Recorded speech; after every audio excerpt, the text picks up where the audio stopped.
The scissors clattered onto the white marble floor, the sound cold and sharp amid a room filled with imported Japanese orchids and pristine Ecuadorian white roses. In a luxurious space, thick with niche perfume and crystal lighting, everything seemed to freeze. Heads turned not because of the noise, but because of the person who had dropped it. Isabella Langford, head floral designer at Lily & Pearl, an elite bridal boutique catering exclusively to families who grace the covers of Forbes. But today, it wasn't her impeccable floral artistry that made her the center of attention. It was the unmistakable bump, showing beneath her elegant uniform dress, one no apron could conceal anymore.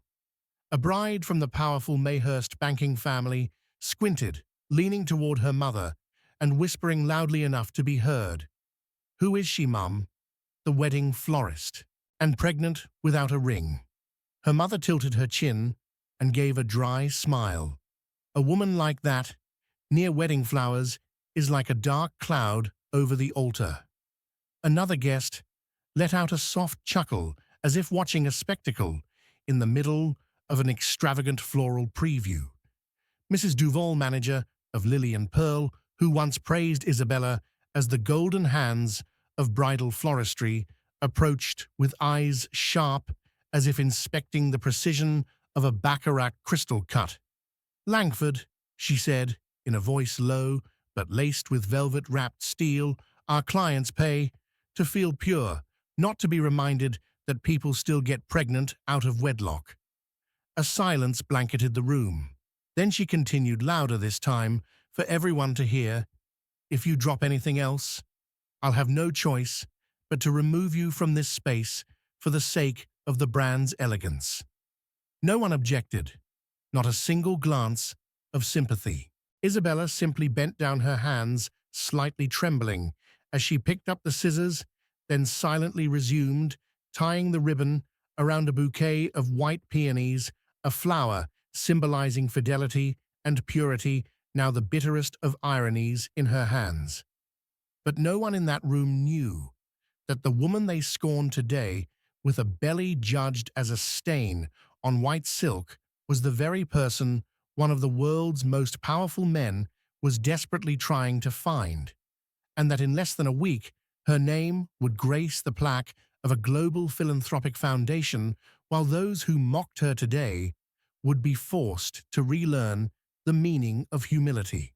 She once believed that memories would fade like cracks in the heart, that a nameless, addressless, promiseless rainy night would vanish like raindrops flowing down a Lexington Avenue storm drain. But every time the faint scent of orchids slipped into her nostrils, every time her chest tightened, not from hunger, but from a quiet yearning, Isabella found herself transported back to that night. The night the world seemed to pause just long enough for two lost souls to find each other. It was after a birthday party for an old friend, when everyone else had gone home, that rain poured over the city as if trying to drown all of Manhattan in silence. She stood under the awning of the Montclair Palace Hotel, her phone dead from a drained battery, and the last taxi had already passed her by. And then she saw him, a man sitting alone at the ground floor, lounge shirt collar, unbuttoned tie, loose hair, slightly tousled as if he'd just walked out of a storm. He didn't strike up a conversation with polite charm, nor did he look at her with curiosity. He simply asked, "Do you believe in meetings that require no business cards?" And she, just as weary, smiled faintly and replied, "As long as they don't come with a receipt." That entire night, they never asked each other's names. They didn't need to know where the other came from, what they did for a living, or which direction they would go afterward. All they knew was the shared loneliness, the kind of emptiness that fame, money, or recognition could never fill. They spoke of loss of words left unsaid to loved ones now gone, of the feeling of being quietly buried by the world. He smelled like rain-damp cold, yet oddly inviting. On his wrist, she caught a trace of orchid, a strange, nameless scent not found in any boutique. She had once asked, "That scent, did you create it yourself?" He just smiled and said, "It's the only thing I kept from my late mother." When the rain stopped, they stood beneath the awning soaked, yet neither wanted to leave. She couldn't recall who suggested turning into the nearby hotel. All she knew was that night they held each other as if letting go would cause them both to dissolve into the air. Before drifting asleep in his arms, she remembered him whispering, his voice, husky like jazz, "I once lost everything. Now, I just want to hold on to something real." The next morning, he was gone. On the wooden table sat a neatly folded hotel notepad with a single message written on it. "If you ever need to find me, follow the scent of orchids. Destiny will bring us back to where we belong." Beside it was a silk handkerchief, embroidered with the letter N, in gold thread, the only thing he had left behind for her. She kept it for the past 8 months, like a piece of a dream too fragile to retell. But then came the morning sickness, the moments of leaning against walls to catch her breath, and that single red line on the pregnancy test. All undeniable proof that the night had never disappeared. It was alive, growing inside her day by day, in every flutter of the child she was about to give birth to, and in every unanswered question. Who was he? Did he still remember, and did he even know that he was about to become a father? As the late afternoon light streamed in diagonally through the worn-out curtains, Isabella sat motionless on the wooden chair by the window, one hand gently resting on her belly, where the baby had just stirred. Each tiny kick was like a knock on her heart, a reminder of the life growing inside her by the hour, and a warning of everything she no longer had. She had lost her job, lost her income, lost even the last shred of respect from those who once called her the bridal artisan. And now even this old attic apartment was on the verge of no longer being her refuge. On the table lay a notice from the building's management, still there scribbled in red ink, tenant complaint for violating resident standards. Single mother, detrimental to the community image, must vacate by month's end. She folded the paper, tucked it beside the monogrammed handkerchief with the letter N, and forced herself not to cry. There were no more tears to shed. She was depleted of strength, of faith, of hope. The only thing she had left was the tiny life, gently shifting inside her, the only thing keeping her from falling apart completely. That evening, Isabella finished the last piece of stale bread with a glass of watered-down milk. She turned on her phone. Its screen cracked, no calls, no messages. No one reached out. She didn't even dare call the old friend who once referred her to Lily and Pearl, knowing that ever since she got pregnant, her number had become taboo in that beautiful world. Meanwhile, just a few blocks away, in a glass-walled office atop a skyscraper, Nathaniel Vaughan stood silent, bathed in the golden hue of sunset spilling over his tailored vest. In front of him were over 200 bottles of unlabeled essential oils, experimental blends, yet none could recreate Nocturne Orchid, the elusive scent that had once lingered on the hair of a woman he met for only one night, but could never forget. For the past 2 months, Nathaniel had suspended the entire launch campaign for his new fragrance. He had fired his original development team, rehired independent perfumers from Paris, Tokyo, and Cairo, all in an effort to trace that fleeting scent that once clung to her skin. They didn't know the real reason. They thought he was obsessing over his craft. But no one knew he was searching for the woman who had left in him a void so deep that not even power could fill it. He didn't know her name, only remembered the way she sat at the bar that night, her eyes deep, her voice soft like wind, whispering through a window. He couldn't picture her face clearly, but he remembered her scent. Not something sold on a shelf, but a fusion of rain, white orchids, and something intangible like the feeling of trusting someone for the very first time without needing a reason. And now the only thread he had to find her was the handkerchief he left behind. The letter N, hand-embroidered in gold thread, the kind used exclusively on bespoke gifts for the Vaughan Aromatica Board of Directors. That handkerchief, if someone dry-cleaned it at the right place, would be logged into the system. He had every laundry facility, vintage boutique, and maternity hospital within a 30-mile radius searched for a pregnant woman who might have once held the scent of orchids. And somewhere in a building whose paint was peeling from the rain, Isabella Langford sat watching headlights streak past the fogged window, still thinking he would never come looking for her. That one rainy night meant nothing to a man like him, that she would give birth to this child, raise it alone, and never tell it who its father was.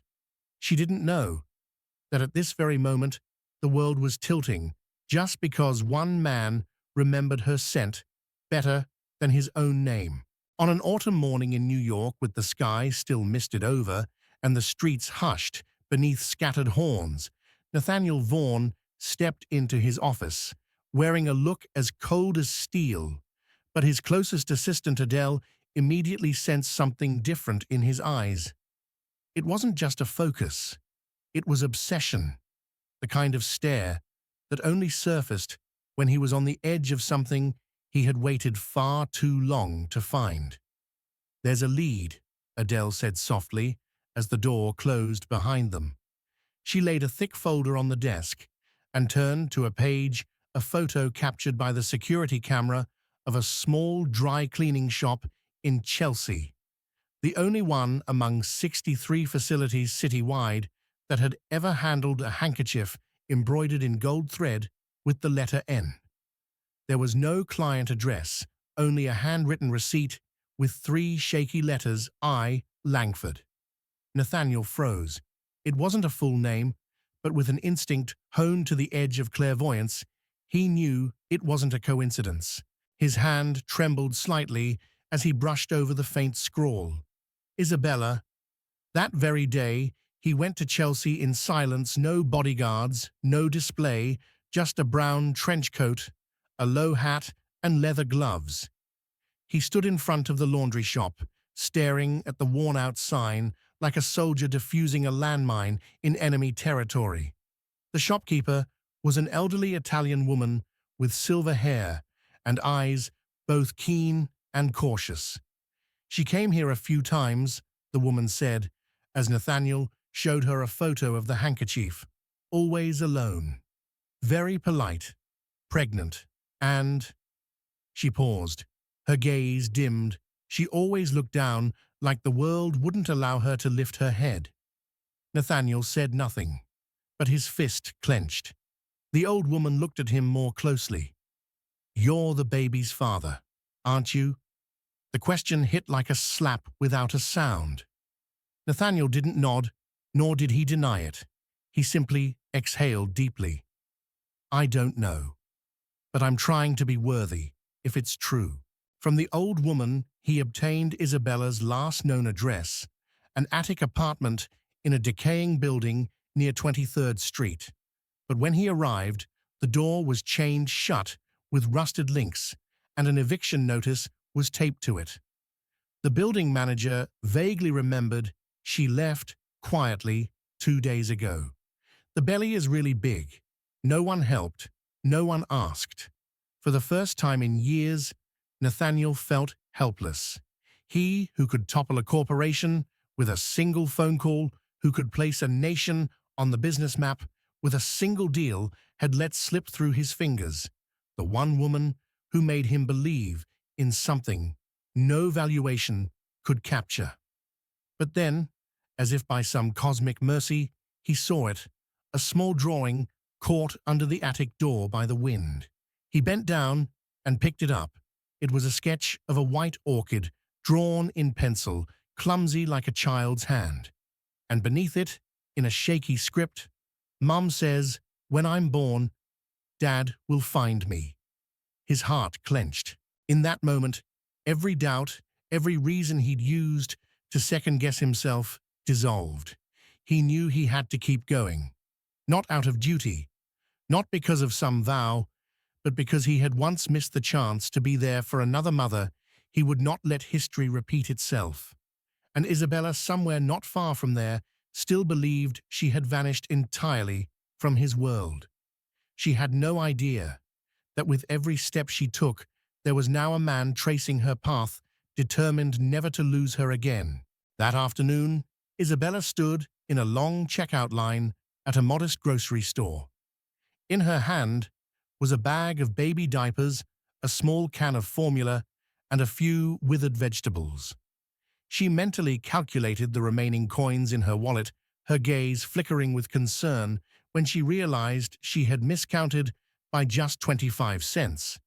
It meant she had to put the formula back or find another way to pay. She sighed, quietly removed the can, and placed it aside, forcing herself to stay composed even as her heart clenched. Behind her, a man's voice rang out low, warm, but with a pull that felt strangely magnetic. "Did you put it down because you couldn't afford it?" Isabella froze. She didn't know why, but every nerve in her body suddenly tightened, recognizing that voice from somewhere distant, buried deep in memory. She turned around, and the world stopped for one breathless beat.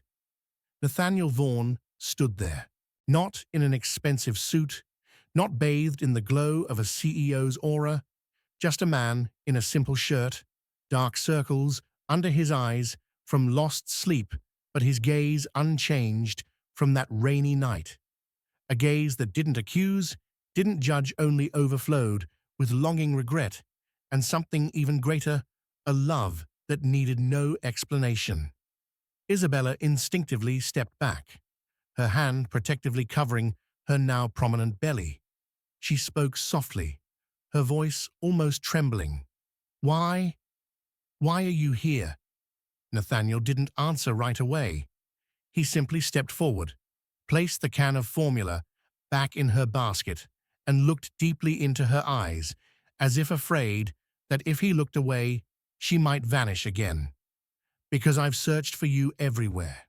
Because I couldn't let one night be the only thing that ever existed between us. Because I need to know, were you truly happy without me?" Isabella laughed, but it wasn't a laugh of relief. It was the choked laugh of a woman who had lived too long in doubt and self-preservation. She whispered, her voice cracking, "You think I chose this? You think I wanted to be pregnant and alone? I thought you were just like the rest, the kind who leaves once he knows the truth." Nathaniel fell silent. He wanted to say 1,000 things about that rainy night, about the handkerchief, about the dreams in which she faded further away into a sea of strangers he could never reach. But in the end, he said only one thing: "I'm sorry for letting you believe you had to do all this alone." No one in the supermarket noticed that a story was being rewritten between the shelves and the soft beeping of checkout scanners. Only Isabella, with tearful eyes, knew that for the first time in months, her heart no longer resisted what it had once longed to believe. And then what undid her wasn't the apology. It was when Nathaniel dropped to his knees, placed a hand gently on her belly, and whispered, as if speaking to a tiny soul, "My child, if you can hear your father know this, he spent a long time finding out that your mother is the bravest woman he's ever met, and you will never have to live without your father's love. Never again." Isabella bowed her head, unable to stop the tears. The crowd still moved hurriedly around them. The city still rushed forward as if nothing had paused. But for them, that moment was proof that, no matter how far apart two hearts may drift, if they still remember, destiny will find a way to bring them back together. The next day, their photo was everywhere. A paparazzo had accidentally captured the moment Nathaniel knelt in the grocery store, his hand resting gently on Isabella's belly. The image exploded across headlines with a sensational title, "Billionaire CEO Nathaniel Vaughan remerges with mystery lover and questionable heir." The news spread like wildfire. Tabloids began to dig. They unearthed fragments of the past, spun a tangled web of secret affairs, accusing Isabella of being a cunning gold digger who had trapped the lonely CEO. Some even speculated the child wasn't his, calling it a case of emotional extortion. Isabella read the stories with trembling hands. She didn't cry, but her eyes stayed red all day. She had always known he was important, but she had never imagined becoming the nation's favorite target, not for any crime, but for daring to love someone who belonged to a world so far above her own. What cut the deepest were the comments, "Vile, merciless. She's obviously a gold digger. Trash from the lower class, doesn't know how to love. She thinks being pregnant will tie down a man." Like that, Nathaniel did everything he could to protect her, from issuing press statements to quietly getting defamatory articles removed. But the more he tried, the harsher the backlash became. And then came the final blow. The Vaughan Corporation board called an emergency meeting, demanding that Nathaniel temporarily step down as CEO to resolve a personal scandal affecting the company's public image. He was furious. But for the first time in his life, he wasn't angry over losing power. He was angry that they saw the woman he loved as a blemish. And then came the final cut. Vivian Vaughan, Nathaniel's mother, arrived. She was a towering figure in elite society, the once ruthless matriarch who had run the empire before him. She didn't shout. She didn't cause a scene. She merely entered Isabella's modest apartment, glanced around with thinly veiled disgust, and turned to speak in a voice as cold as marble. "I don't care what exists between you and my son, but that child will never carry the Vaughan name. If you insist on entering this world in worn-out shoes, armed with pride instead of pedigree." The room fell silent. Isabella's hands clenched at her sides, her cheeks burning with humiliation, but no tears fell. "I don't need your name to raise a good child," she replied quietly, each word forged in fire. "I don't need mansions, luxury cars, or social standing. I only need one thing, the right to be this child's mother without asking permission from anyone." Vivian stared at her for several long seconds, her eyes like blades, then turned away. "I'll let my son choose, but if he chooses you, he loses everything." The door closed behind her. Isabella collapsed not from fear, but from the weight of realization. To hold on to this love, she would have to risk more than her reputation. She would have to gamble her entire future. She looked at the handkerchief, embroidered with the letter N, still tucked safely in its little wooden box, and she knew the storm was far from over. But this time, she wouldn't run. That night, New York glowed like it always did. The buildings flickered defiantly, as if sorrow never touched them. But in the highest suite of the Langford Hotel, where Nathaniel had taken temporary refuge, the lights remained off. Only he stood by the towering glass window, beside him a glass of red wine, gone cold, and in his hand, the resignation contract. A single signature was all it took to keep his multi-billion-dollar empire intact. The CEO's seat he had sacrificed youth, happiness, and even time with his late father to claim. One signature, and the scandal would fade. The board would be satisfied. His mother would retake the helm as if nothing had ever happened, and he would once again be the man who put business above emotion. But that same piece of paper was also the final wall between him and Isabella. A message from her lit up his phone. I don't want you to lose everything because of me. I've learned how to live without you. Don't force yourself to choose. I'll leave in the morning." Nathaniel read it again and again, his hand clenched tightly. His eyes were bloodshot, not from tears, but from a soul being torn apart. He remembered the endless nights in his dark office signing documents that no one would ever wait for him to finish. He remembered Isabella's radiant face on that first rainy night they met, how she gave half her sandwich to a homeless child instead of accepting the tip he offered. And suddenly, he understood. Wealth had never been what made him strong.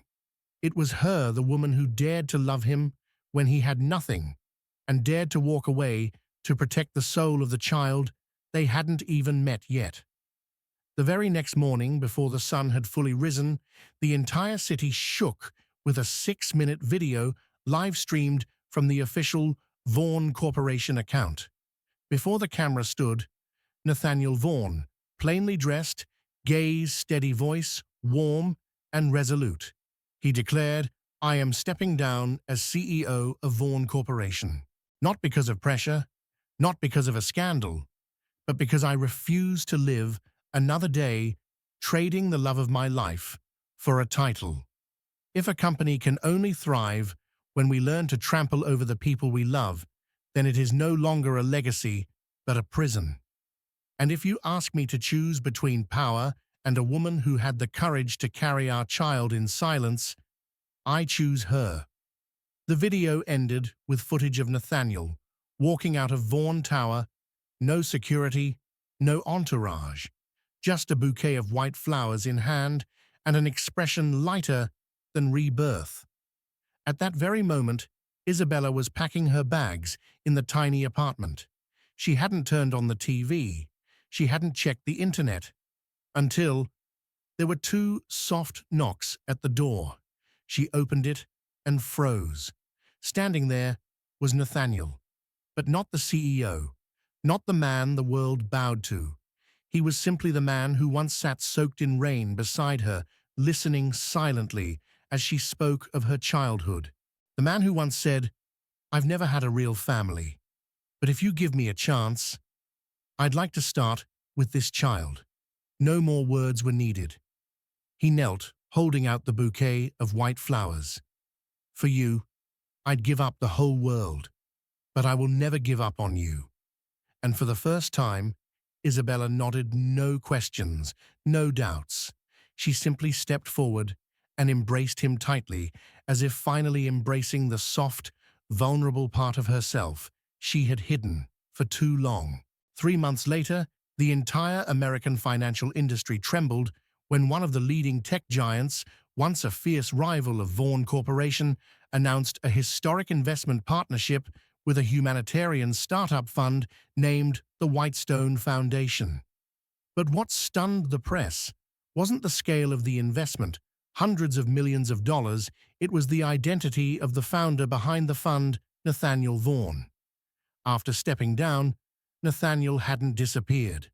Quietly, steadily, he began building something new from scratch. But this time, not to make more money, but rather to open doors for those the world had once deemed unworthy to enter spaces they had always deserved. Isabella was no longer a lone single mother. She was now co-founder of the foundation, leading a project called Mothers with Dignity, a program supporting pregnant women with no resources, no voice, and no societal backing. Her own journey became the driving force behind thousands of women rising, reclaiming their worth, and daring to live with dignity. The launch event for the Whitestone Foundation was held in a glass-walled tower in the heart of Manhattan. Media outlets swarmed the venue. Reporters expected a triumphant return, a proud billionaire stepping back into the spotlight. But they fell into stunned silence when the main figures walked onto the stage, not clad in tailored Italian suits, not sweeping down a red carpet, but simply holding hands. Nathaniel appeared in a modest blazer, leading a woman in a plain white dress, flower still clinging to her sleeves, and a tiny baby girl fast asleep against her shoulder. Standing in the spotlight, Nathaniel held Isabella's hand. His voice lowered, not addressing the cameras, but speaking directly into every listening heart. I used to think success meant having the world stand for me. But in the end, I realized true success is when I have the courage to stand up for the ones I love. Then he bowed his head, a small gesture. But in that hall, packed with CEOs, politicians, and many who had once looked down on Isabella, not a single person dared lift their head in protest. And then the world fell completely silent when Vivian Vaughn, his mother, once the fiercest opponent of their love, stood up. Dressed in a silver-gray gown, she walked to the stage. Her eyes rested on Isabella for a long, unreadable moment. No one dared guess what she would say. But then she turned to the crowd and declared slowly, "I once believed dignity belonged only to those who carried the Vaughn name. But today, I've learned that dignity is defined by how we treat those with less power than us. And this daughter-in-law taught me that." She embraced Isabella for the first time. Her eyes were full of tears, and the room erupted.